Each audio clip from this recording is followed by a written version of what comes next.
YouTube. Good night and welcome to Mindful Live 136. Are we at? Is it 36? Sometimes the numbers slip me. But no, it's not 36, it's 137. Welcome to Mindful Live 137.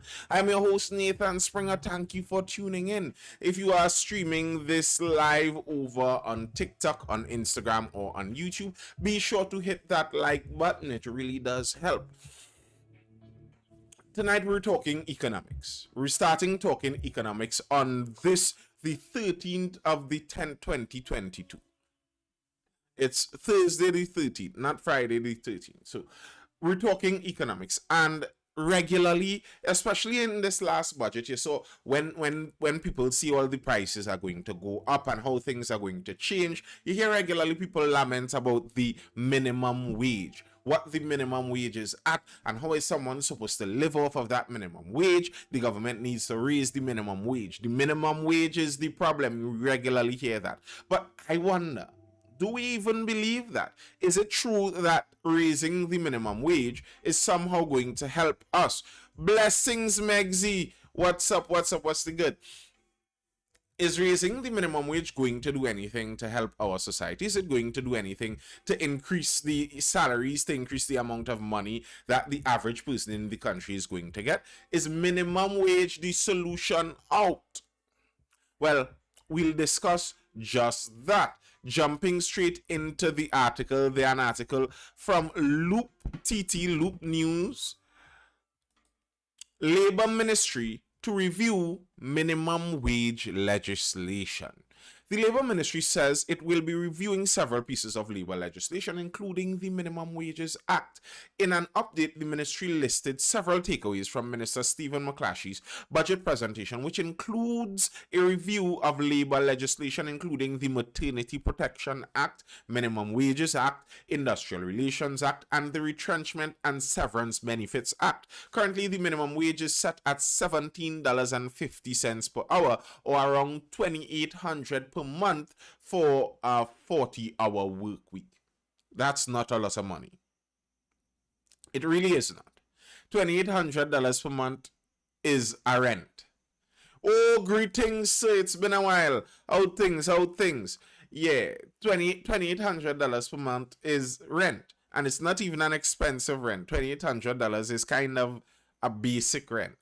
You might be kind of lucky to find a $2,800 rent somewhere in a high traffic place. Massimo Original says it would certainly have a negative effect on some small business that intend to operate legally, at least. I agree. We'll get directly into that, because I remember when the prices increased, I saw someone made a video and they were comparing the fuel cost and what people are going to have to pay in fuel costs. And they were comparing that with the minimum wage and $17.50. And I remember when the bread prices raised, and I think the bread raised to somewhere around $17.50. And people were like, well, you're working an hour just for one bread and minimum wage. And I understand that. I understand what they are saying with that. But part of the problem here is that minimum wage is the minimum. The majority of people in our country don't make minimum wage. Why don't they make minimum wage? Well, they don't make minimum wage because, generally speaking, in an industry, yet there is supply and demand on the labor side too. If you are skillful at something, you are really good at it, chances are there will be a low supply of that level of skill for your job. If there's a low supply, and then what you can do is something useful, because you could be very skilled at blowing bubbles and probably there's no demand for that, so that's irrelevant. But if there's a demand for something and you are very skilled at it, there's a low supply, there's a high demand, you would be able to call for a lot more money, a lot more price for your labor. There's a labor supply too, a supply and demand on the labor market side. Now, if you are providing labor that is in high supply, all you are going to do is lift a bag, and nearly everyone in the country can lift a bag. That's something that there isn't a high supply for. Now, there may be a demand for people to lift bags, but there isn't a high supply, so there isn't that variance in prices that you would get for that would cause you to get a lot of money for it. Now, the thing is, if you force people to try to pay people more for that, it's not actually going to cause them to make more money. That's kind of a fallacy. The actual minimum wage is zero. The minimum wage is zero. And if an employer cannot afford to employ you, whether they raise the minimum wage or drop it or whatever, if they cannot afford to employ you, the minimum wage is irrelevant. You are going to be unemployed. That's what that minimum wage is actually going to do there. Now, I saw at the end of this article, they did a survey. Do you think $17.50 an hour is a livable wage? And something like 99% of the people in this voting thing here on Loop News said that it's not a livable wage. Now, the thing is, the whole concept of a livable wage, you could ask questions on this. When you say a livable wage, what exactly do you mean by a livable wage? And is the minimum wage intended to be something like a livable wage?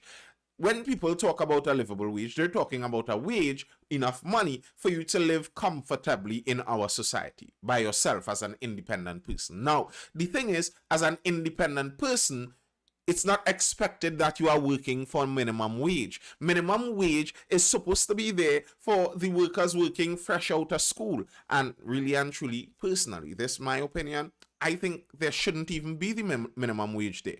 When the minimum wage came into being, what you actually recognize is some jobs actually disappeared. Now, if I wanted to open a bookstore, and it was a second-hand bookstore, it's just, a project that is dear to my heart, and I want to hire some neighborhood child, some neighborhood youth, to man my bookstore that might not make any money for the day. And if they are okay with that, and they're okay because they're inside the bookstore, they're reading, they're studying, they're getting some extra stuff done, and they're okay with taking $5 per hour, they're okay with that. Now, legally, I cannot pay them that money. So now I can't get a worker for my bookshop, and they don't even get that $5 per hour.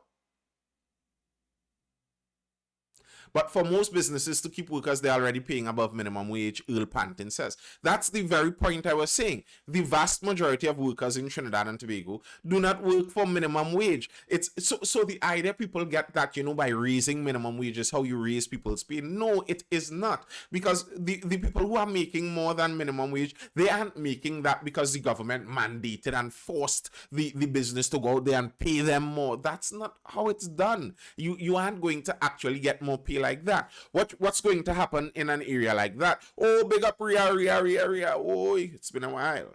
Now, what's actually going to happen there? If we take the example of the bookshop I was just saying there, if I'm opening this bookshop and now I cannot hire someone for that money, well, I am going to either close my bookshop.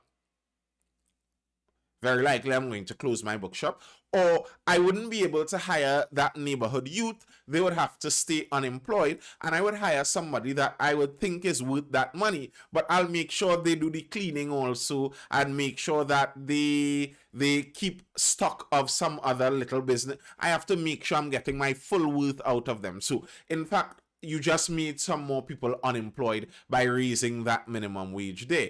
And what happens very often on the society-wide side of this is you raise the minimum wage. You put the mom and pop stores, as they call them, the small businesses, you put them out of business because they cannot afford to pay that increased wage. Now, when you put them out of business and you force the bigger stores to pay more, all the bigger stores do is do a calculation and change the price point, and they'll make the same amount of profit, increase the cost on their goods, and you have inflation just creeping up following your minimum wage. As you raise your minimum wage, they raise their prices, and it just goes going on and on. And what you do each time you do that, you cut off the lower rungs of the small businesses and the mom and pop stores. They cannot function in that market now, and you leave it only for the big stores who now have the monopoly on such. They have the monopoly on the labor market and the monopoly on the consumer market, so they could raise prices as they want, and they will pay you your minimum wage as they drive inflation up. So yeah, let's increase minimum wage because that's what's going to work. What new life is this? What new life is that you're talking about, Ria?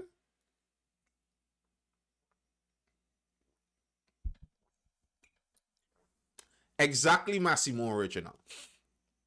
He says, true.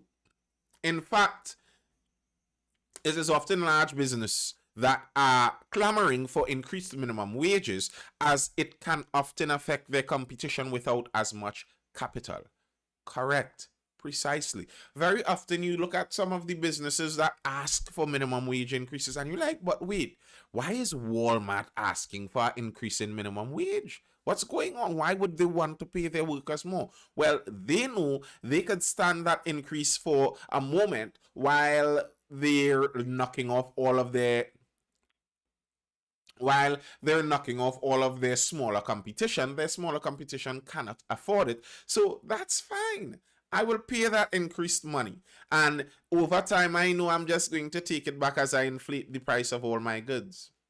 Amazon did this after rapidly implementing autonomous warehouse bots to hurt their competitors. Yes, that's the next thing that you force. As you push the minimum wage up, you're pushing automation, because reality is there are some jobs that machines can do.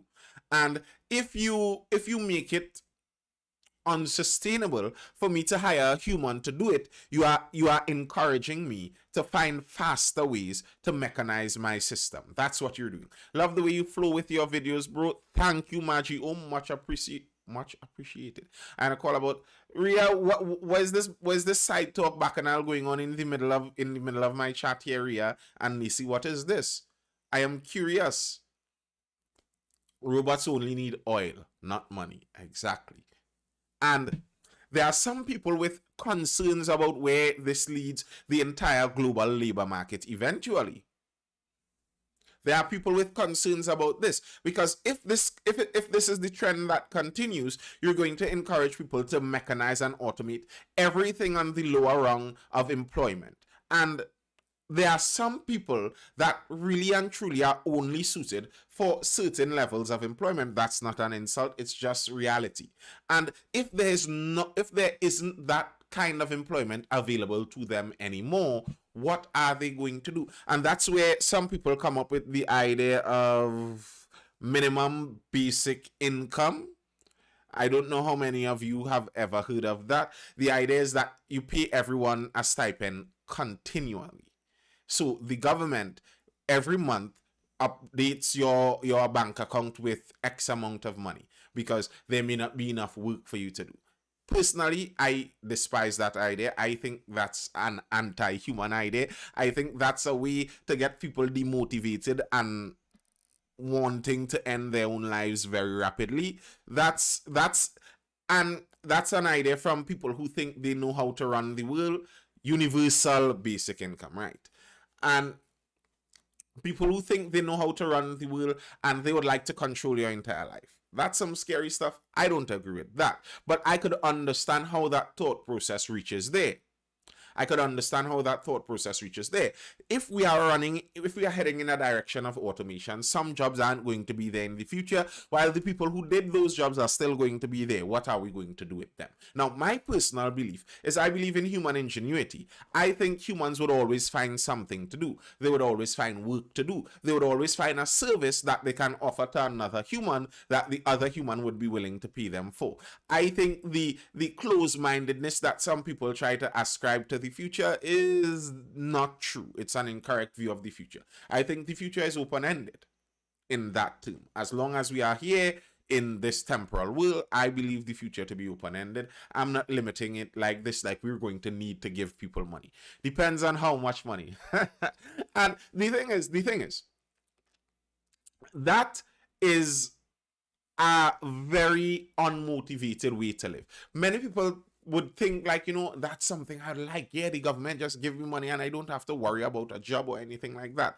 But a life without purpose. You might think you want that, but a life without purpose could start to get bleak really quickly. You could start to be watching death with pleasure in a really short time if you're just living this life on a monotonous cycle of no purpose. And you're just there, someone else is feeding you, someone else is doing everything for you.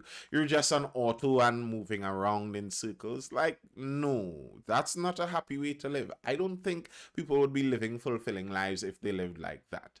I'd be building websites all day long. Well, then in that case, you would have a job. They don't need to pay you to do nothing. If you have a job, you have something that you can offer people. True, I can attest to that because of my supported hedonistic lifestyle right now. So, Massimo, I admire your honesty. Who Good Night Opinion Box reminds me of the latest Rick and Morty episode. I don't really watch much Rick and Morty. I don't watch much TV on a whole.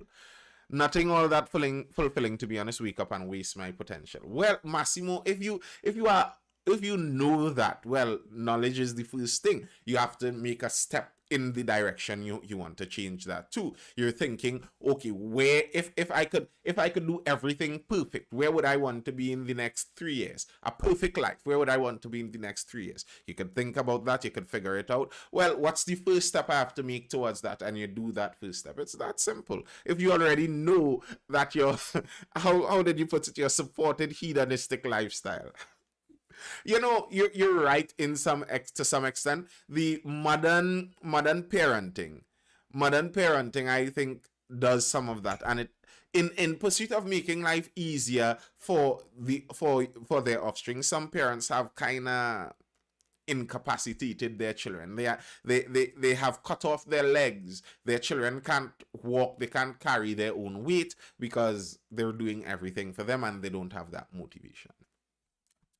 Anyway, we were talking about minimum wage. And I don't agree with it. I don't agree with it. I think it's one of those things that is very tempting to jump into.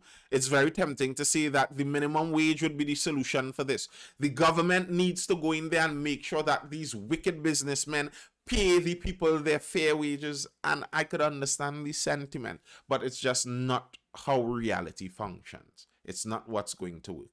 I suppose I have jump started the therapy part where you find out what are your problems, but I am faced with facing the tempest that is responsibility and action. You got to just do it, bro.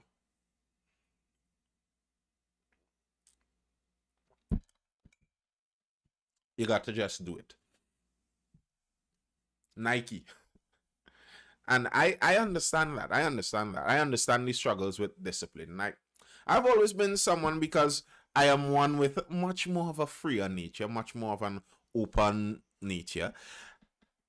I struggled with discipline with a large extent, but what I realize is you just have to do it, and then you just have to keep doing it. So for the first year of videos the videos I did on TikTok, the contemplations under a tree, I made sure I did one video every day for that first year. Now, that wasn't very easy. That was pretty difficult, because the research side, I enjoy that, but then you have the editing and all of that and all of that. It wasn't the easiest thing to do, but I understood and I knew in myself where my discipline levels were at. And that's how you train yourself in more discipline. You give yourself something to do, you force yourself to do it, whether you feel to do it or not, you just keep doing it.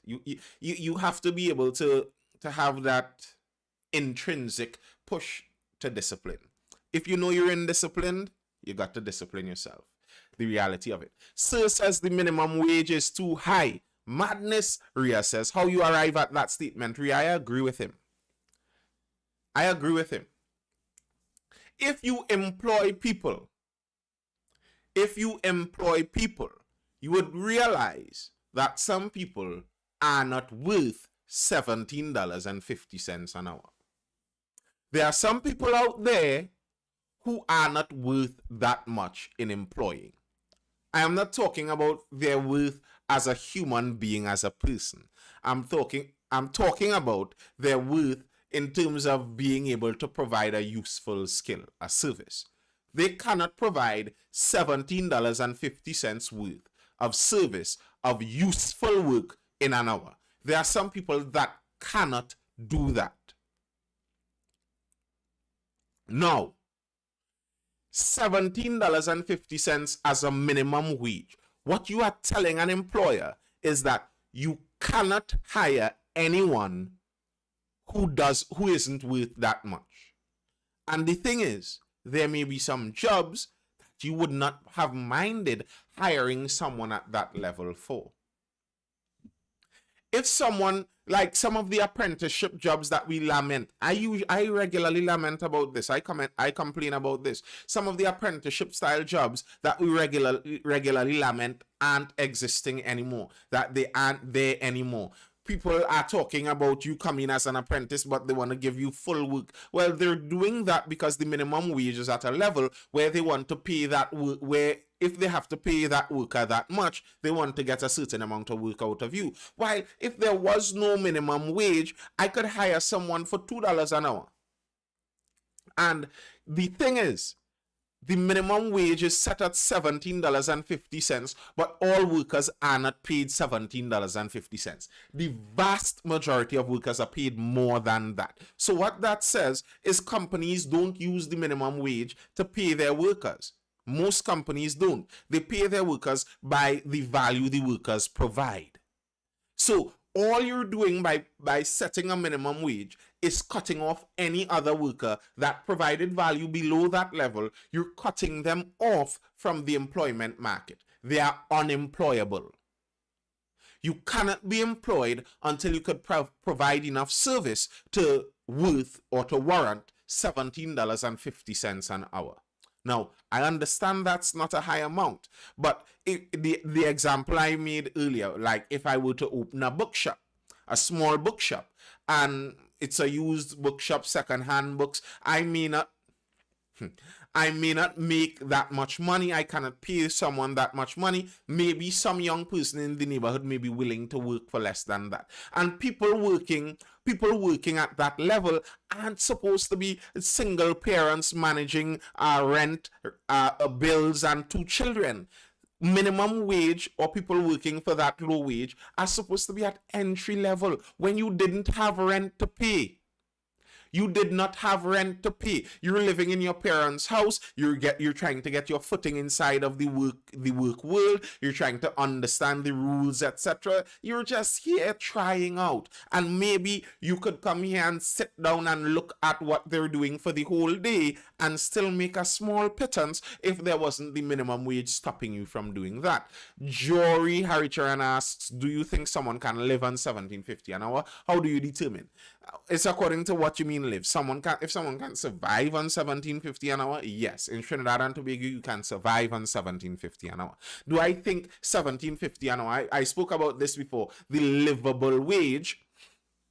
Do I think $17.50 an hour is ideal for a grown adult in Trinidad to try to thrive on? No, obviously not. That's very little. That's not much money. You're going to struggle on that much money. But as I said, that $17.50 was not meant for working people trying to mind a family. The 35-year-old with 2 children is not, and this isn't to knock someone or insult someone, that's not my intention. I'm just explaining the job market in that sense. But the 35-year-old with 2 children, you're supposed to be in the job market, 15 years? You are not supposed to still be at the entry level making minimum wage. Generally speaking, that's not how that is supposed to work. So when people are talking about the minimum wage and a livable wage, and like you want someone to be able to make minimum wage, and once you're making minimum wage, you must be able to support a family, and that's ridiculous. You must understand what you're saying with that is that the small business is you are making sure that no small business can function. You are putting all small businesses out of work. That's what you're doing. And you're pushing businesses to automate much faster. If I could go and find a robot it's going to be much better for me. It's going to be much better for me. As quick as I can, I'm going to automate this business. That's what's actually happening.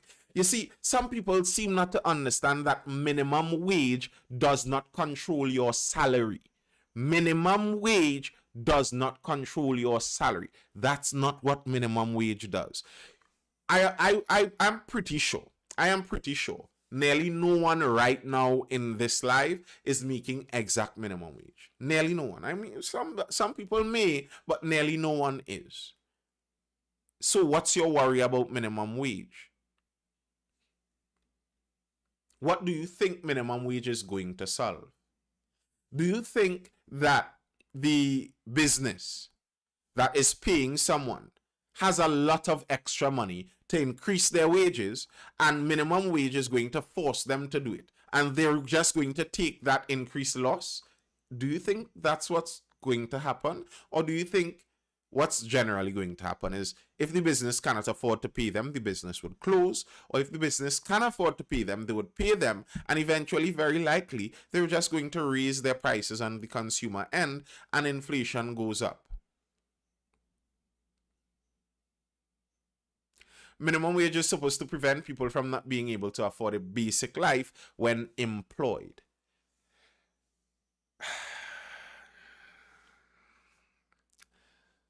It does not do that. That's not what it does. Being employed is what makes you able to afford a basic life. Being employed. The important thing is linking up workers with people who want to employ them, ensuring that the workers are not abused, ensuring that salaries can be negotiated, and trust me, it will see about itself.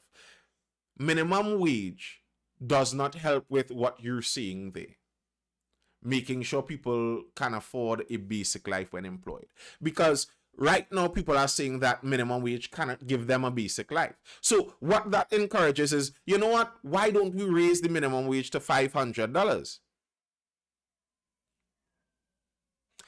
Who's to say my employer wouldn't pay me $200 a week? Okay, well, let me explain that, Ria.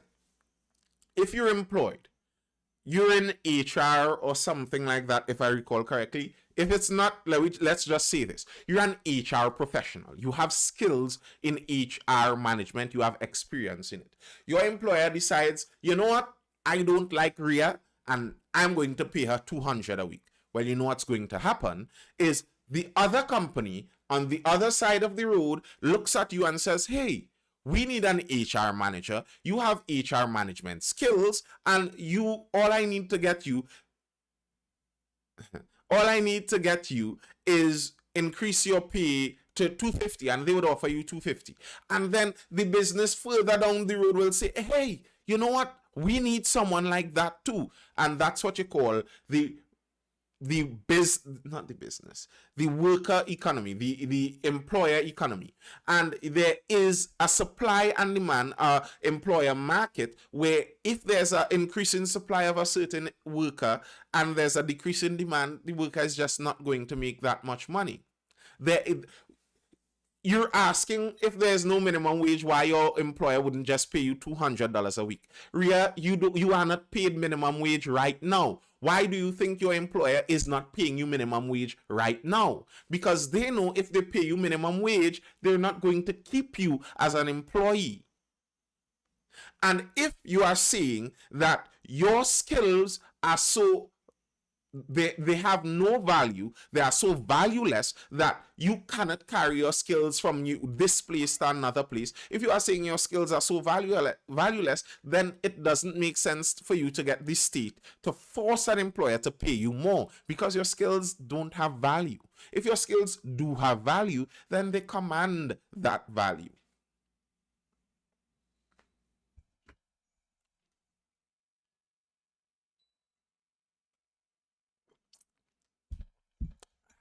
All right. When I look at Undercover Boss, I see people who work for less than minimum.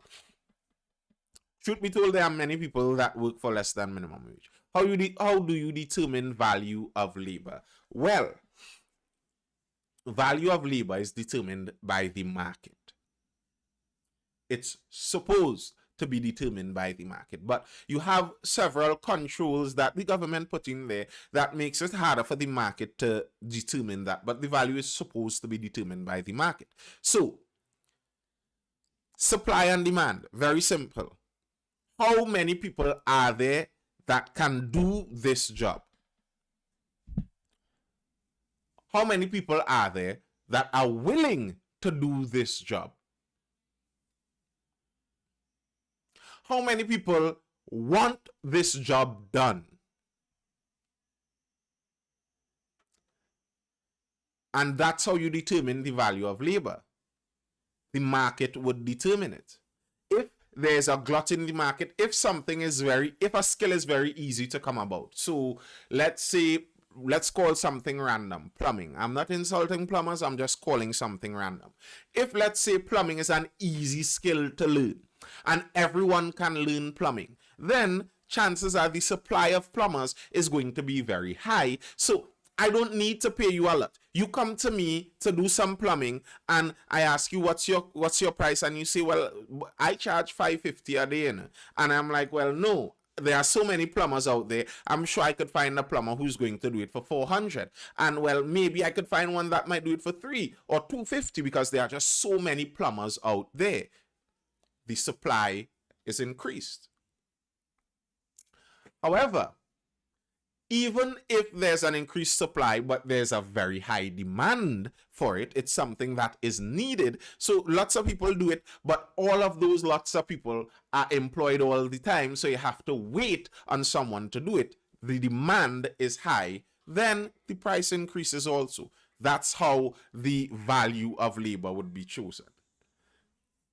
Now, the fact is, the value of labor is decided like that anyway. Putting minimum wage into that equation, all it does is it removes some people from being employable. So if the value of your labor, if we're looking at a graph, and the value of your labor, when we correlate the supply and demand, the amount of people that can do what you can do, so you are able to lift 10 pounds. That's all you can do. Well, 99% of the working world can lift 10 pounds. There's a very high supply of that.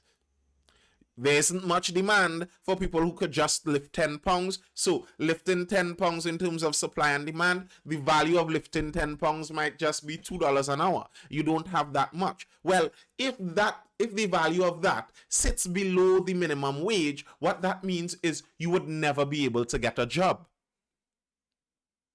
Can value of labor be determined by the individual? Well, I am speaking here in the abstract sense.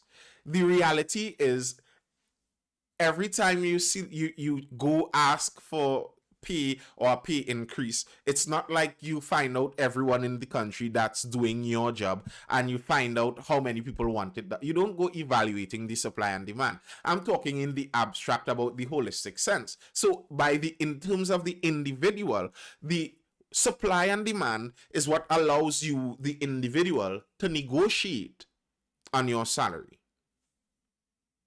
So the value of labor could be determined by the individual based on your negotiation, based on the supply and demand. Now, the individual choice and the individual negotiation is what causes, for example, there's a wage gap between men and women because the individual men generally negotiate for a higher amount of money. They're more serious about wanting more money. That makes them lose out more job opportunities. Women gain more job opportunities, but they're often paid less because they negotiate less. So yes, the value of labor is determined by the individual also.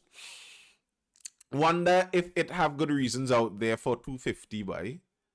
Good masons out there for 250. Nisi, you're insulting the workmen. You will not get a mason for 250, Nisi. Nisi, if you get a mason that calls himself a mason and he agrees to take $250 a day, do not let him do any work on your house. Your house is going to fall down. That is not the price for a skilled worker. A skilled tradesman is at least 500. If we're talking about one with a lot of experience, you could be talking about 600, 650, 700 going up. So yeah, that 250 is a struggle. People with specific skills have now decided to charge by square footage instead of by the hour, Sir says. Jamie says, is it kind of mad when you see pictures of African people living in tribes? No, that's not mad. I don't understand why that's mad. You get you see a picture of people living in tribes the way people lived for centuries, for millennia. That's kind of normal. You'll get a Spanish for that. Well, yes, you might get a Venezuelan for that price, and there are some skilled Venezuelan tradesmen, no doubt. I'm not taking away the skill of the Venezuelans. There are some skilled Venezuelan tradesmen, but the reputation isn't too trusting. What happens, Massimo says, when you have market equilibrium if the labor pool and demand is the same? Well, you have stagnation, and you have the salaries becoming stagnated, or in some cases even decreasing, and that's where you have some problems. That's why you would always like your economy to keep growing. That's that way the salaries keep growing. You're always creating that extra room for those at the top to keep climbing up, for those coming in to get some space to keep climbing too. I was thinking more along the lines of what skills you can offer.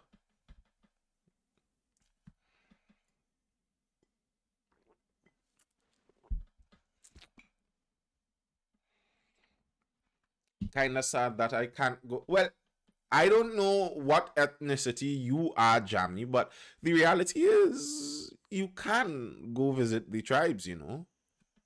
If you have enough money to book a ticket, you can go to Africa and go look up a tribe and go visit them and see if you find an interpreter and see what you learn, see what you benefit from that. So, or you would like to visit.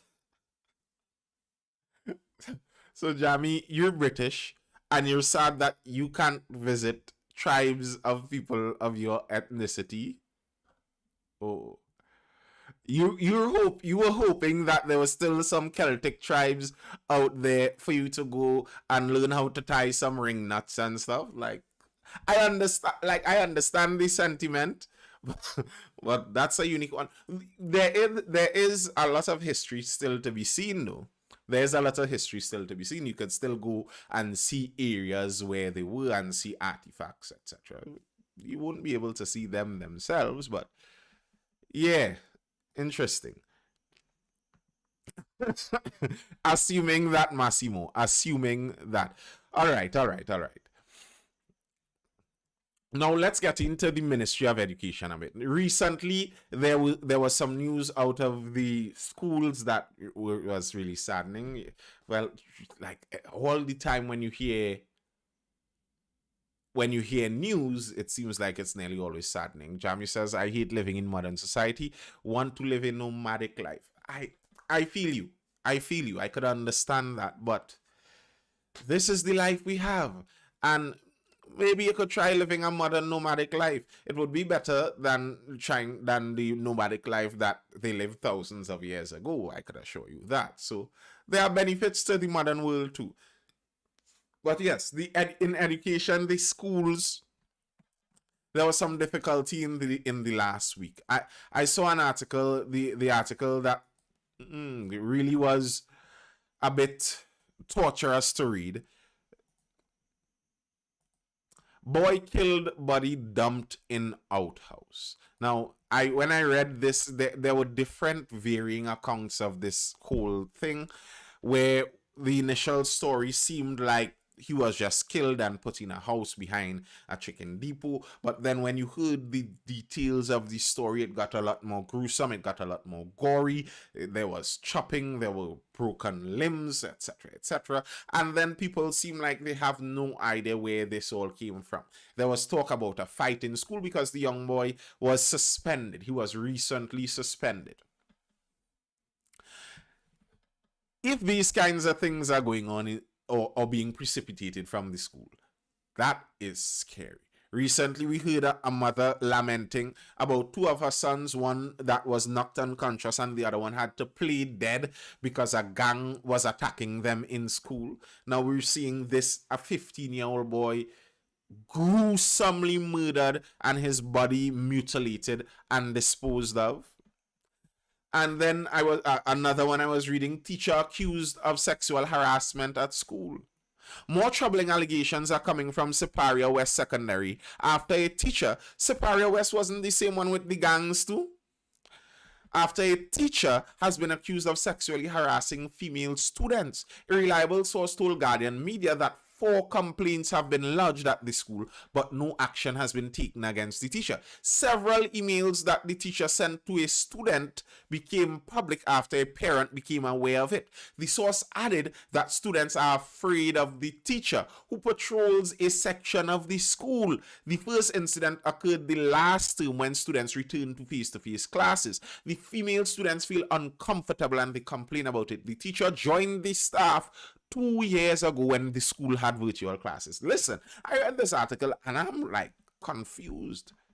Where did they pick up this sex pest? Like, how are you a pest of that assaulting nature as a teacher?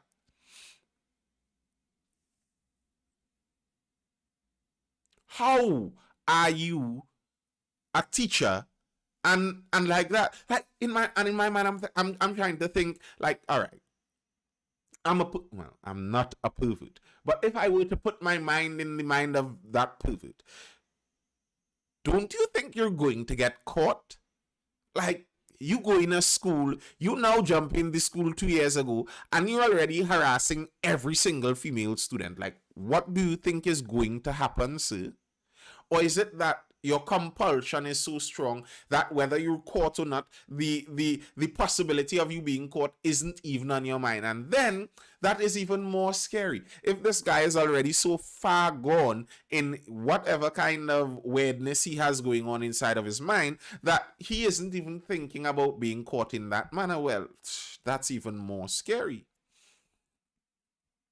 This teacher is always on block E, harassing female students, and this is the 4th report that a student has made about him. There are emails sent from the teacher to one female student that the administration knows about. The teacher is always on the block harassing the girls, the source said. Only one adult even confronted the teacher and threatened to report him to the police.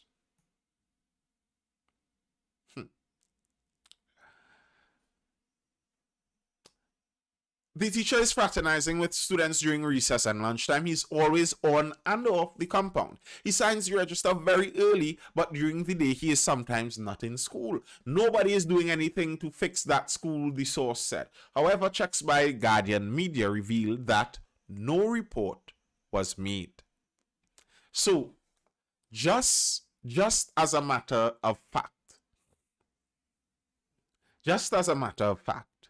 something strange is going on there, because whoever is Guardian Media's insider, their source on this matter, said 4 reports were made.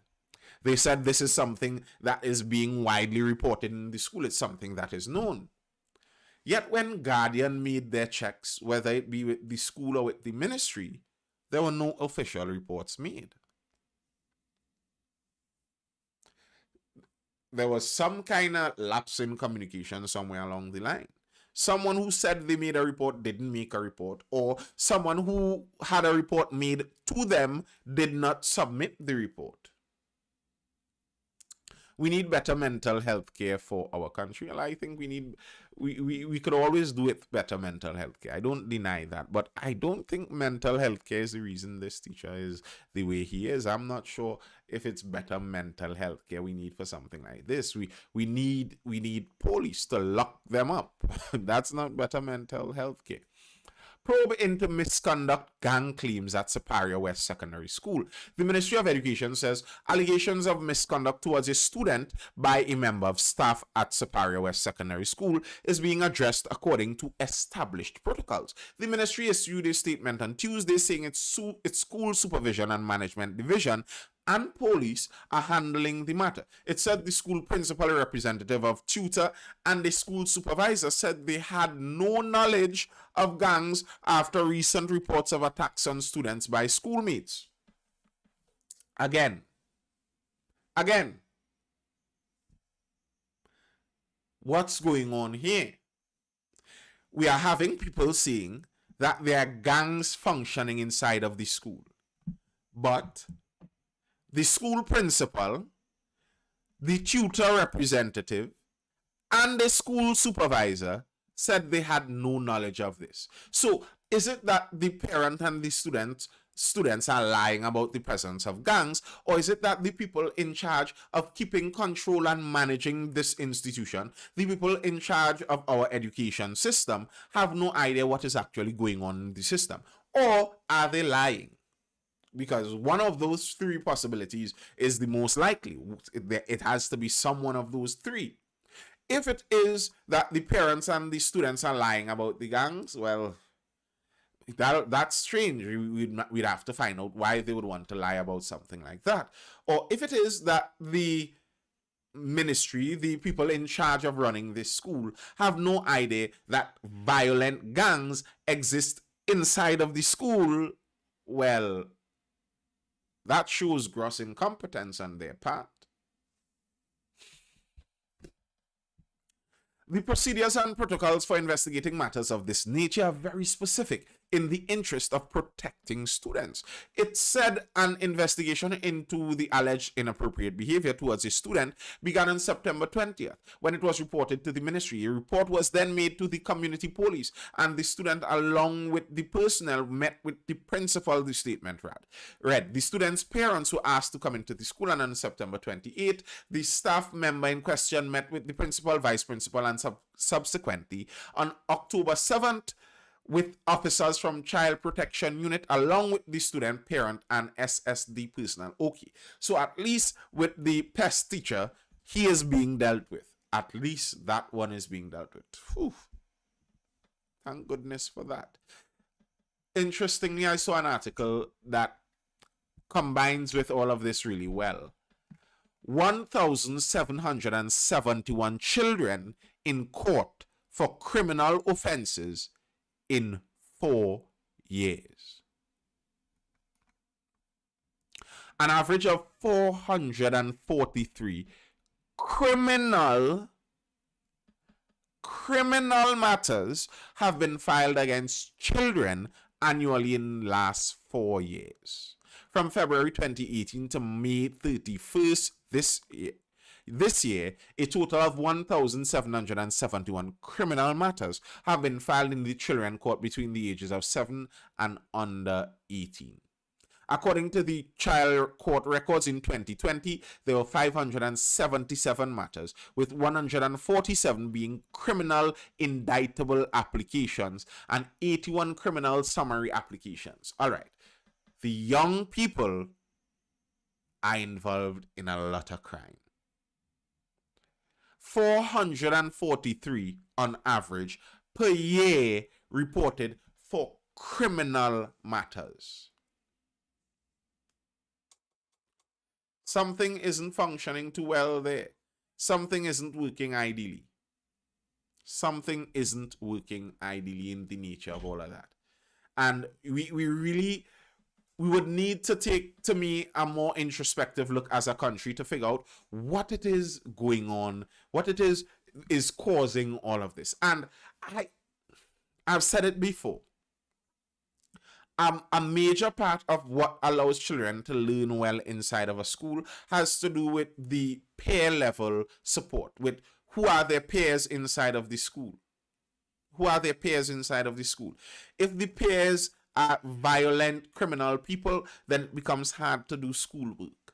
It becomes very difficult for them to focus on any kind of schoolwork and become successful in schooling. When you look at many schools, the difference between the prestige schools and the non-prestige schools, etc., etc., a lot a lot of the times, more often when I look at it in my evaluation, the differences aren't in the teaching, the differences aren't in the school building, the infrastructure. They aren't really in the supplies either. Many of those more prestige schools have less up-to-date supplies sometimes than the other government schools. Oftentimes it's about the students and the network of students with involved parents.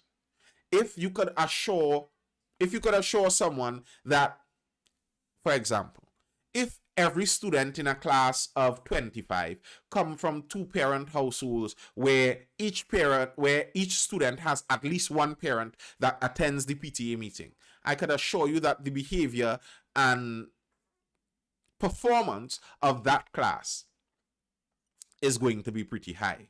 Regardless of how smart the children are, regardless of how prestigious the school is that they're attending, regardless of if the teacher is a really well-known teacher, just that, controlling the peer levels in the group, the peers in the group, already does that.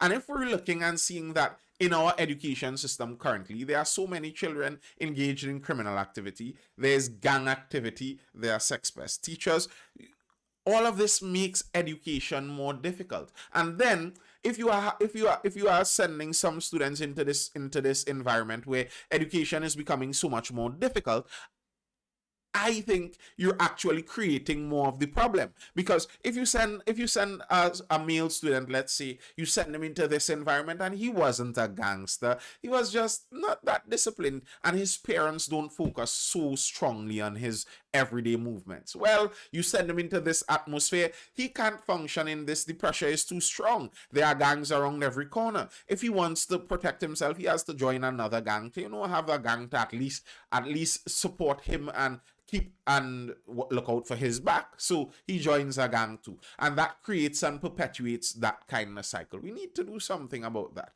The education system seems to be headed in a direction that isn't conducive to success. Using that as my segue, I would like you to know that this Mindful Live was brought to you by Mindful Education, Mindful_education, Mindful with 2 L's. Find us over on Instagram. This is my educational service where we provide pod-style learning classes, learning pods for students from ages preschool all the way up to CXC. What learning pods are homeschool style in-person classes, really small classes where you could get that closer learning experience where the teachers are able to learn the students are able to learn the teachers, the students are able to learn their fellow students in the class. You have that more cohesive group dynamic going on that allows for learning to happen at a much faster rate. So if you are interested in that, head over there to Mindful Education, Mindful_education, Mindful with 2 L's on Instagram, and follow that page. The contact information is there if you are interested in registration. Classes have begun, just by the way, if you are interested. But there are streams available. There are still many streams open and available if you are interested in such. Also, if you are looking at this over on TikTok or on Instagram, this streams live on YouTube too. I have a YouTube channel. Head over to YouTube to Nathan Springer over there on YouTube and subscribe. Be sure to tune in, hit the notification bell so you know when the lives jump in on YouTube. You would be up to date with it. And thank you for tuning in. Hit that like button as we're looking to close here nonetheless. That's all I have for now, folks. I hope you were educated, informed, or entertained. And are there any questions or comments before I dive out? What age groups? Well, the age groups are from preschool all the way up to CXC. There are different streams. The nature of what we are aiming to do is we are engaging mixed group streams. So the streams are separated into a preschool stream, lower primary stream, upper primary stream, lower secondary stream, and upper secondary stream. The idea is on purpose to mix ages, because the mixed age groups allow for that peer-to-peer learning to happen faster. Students, humans for the entirety, the length of our existence during history. We didn't learn necessarily segregated into our own specific age groups.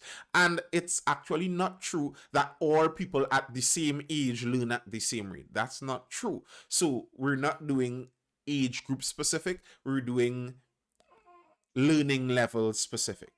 So mixed age groups, but the streams are preschool, lower primary. So you could join a lower primary stream if you are in lower primary. You could join an upper primary stream if you are in upper primary. You could actually join a lower primary stream if you are in upper primary and you think you want to get a better base, or you think that person needs a better base to their earlier primary school lessons. You can put them. Yes, she is saying good night. You are hearing Nisi. That's her making sure her voice is heard and letting me know, hey, it's time to come and hug me up a little bit. All right, folks. Are there any further questions or comments before I dive out?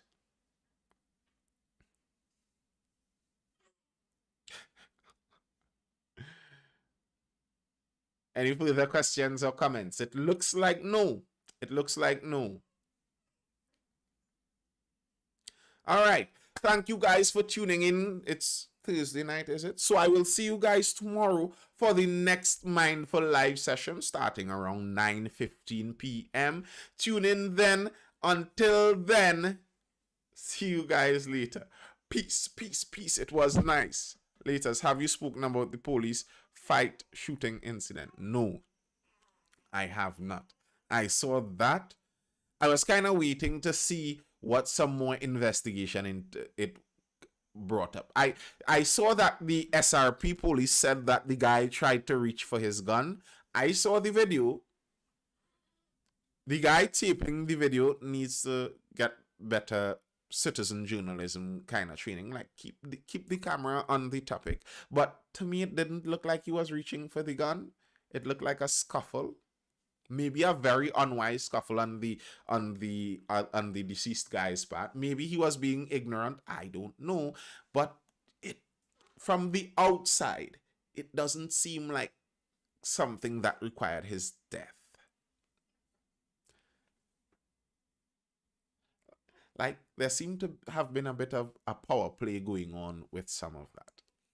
A bit of a power play. All right. See you guys tomorrow.